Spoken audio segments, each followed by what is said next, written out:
Are you for Biden sending cluster bombs to Ukraine? Democrats used to call the use of cluster bombs a war crime, and that war crime is now an American export. Well, we've just learned that there are some Democrats who are working against the Biden administration, and here is the legislative skinny. The National Defense Authorization Act that I've talked about on the podcast a great deal sets our military policy for the year. And it just so happens it's going to be voted on the floor of the House of Representatives this week. Democrat Congresswoman Sarah Jacobs, who we've criticized a great deal on this show for some of her views. She's probably criticized me a great deal for some of mine.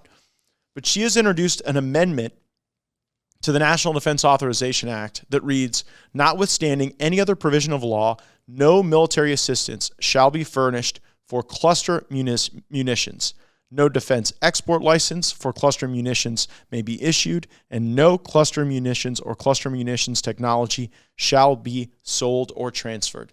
And what I'm here to tell you is that I'm going to be the Republican co-sponsor of the Jacobs Amendment before the House Rules Committee. We have an opportunity with bipartisanship to stand against the warmongering Bidens. And these cluster bombs will not end the war in Ukraine. Let's look at the countries where cluster bombs have been used.